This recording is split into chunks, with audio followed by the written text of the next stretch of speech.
जो मुस्कुरा रहा है उसे दर्द ने पाला होगा, जो चल रहा है उसके पाँव में छाला होगा। बिना संघर्ष के इंसान चमक नहीं सकता, जो जलेगा उसी दिए में उजाला होगा। संघर्ष क्यों बचे संघर्ष से, संघर्ष ही तो जीवन की आत्मा है। जितना कठिन संघर्ष होगा उतनी ही शानदार जीत होगी। एक बार एक किसान भगवान से बहुत ही नाराज हो गया। किसान बहुत मेहनती था, बहुत मेहनत से वह खेतों में अनाज उगाता, उसकी देखभाल करता, पर अक्सर उसकी फसल खराब हो जाती। कभी सूखा पड़ जाता, कभी बाढ़ आ जाती, कभी तेज धूप, कभी आंधी, कोई न कोई कारण बन ही जाता कि उसकी फसल खराब हो जाती। एक दिन वह किसान गुस्से में आसमान की ओर देखकर भगवान से कहा, हे ईश्वर, आपको लोग सर्वज्ञता मानते हैं कि आप सब जानते हैं, कहते हैं कि आपके इच्छा के बिना एक भी पत्ता नहीं हिलता, पर मुझे तो लगता है कि आप छोटी सी छोटी बात भी नहीं जानते। आपको तो ये भी नहीं पता कि खेती बाड़ी कैसे करते हैं। अगर आप जानते होते तो हर समय जो बाढ़, आंधी और तूफान आते हैं वो कभी नहीं आते। आप नहीं जानते कि कितना नुकसान उठाना पड़ता है हम किसानों को। यदि आप मेरे हाथ में यह शक्ति दे दे कि जैसा मैं चाहूँ वैसा मैं मौसम कर दूं, फिर आप देखना मैं अन्न के भंडार लगा दूंगा।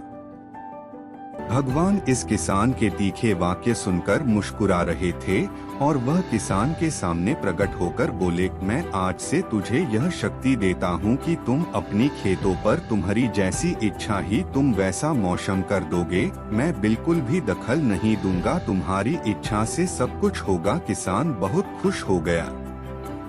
किसान ने गेहूं की फसल अपनी खेतों में बोई। जब उसे लगा कि खेतों को धूप चाहिए तो खेतों को धूप मिले, जब पानी बरसना चाहिए तभी पानी बरसा।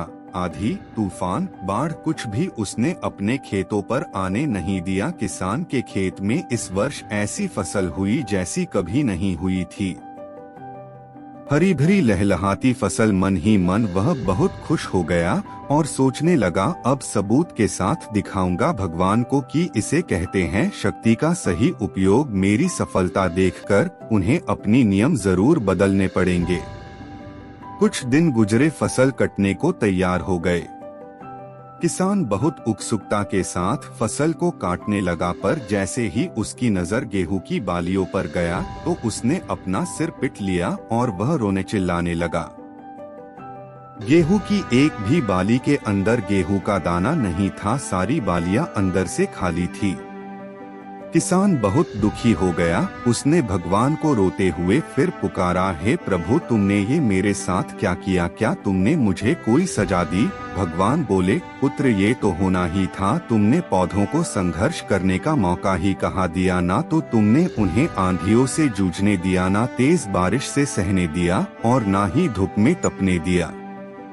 एक भी चुनौती का सामना तुमने उन्हें नहीं करने दिया, इसीलिए सारे पौधे अंदर से खोखले रह गए। जब आंधी, तूफान, तेज बारिश और धूप पड़ती है तभी ये पौधा अपने अस्तित्व को बचाने के लिए संघर्ष करते हैं और इसी संघर्ष से एक बल पैदा होता है जिसमें शक्ति होती है, ऊर्जा होती है।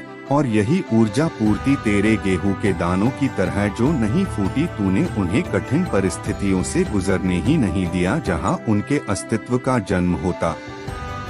सारे बालियां इसीलिए खाली है, इसमें एक भी गेहूं का दाना इसलिए नहीं है क्योंकि तुमने अपने पौधों को संघर्ष कराया ही नहीं।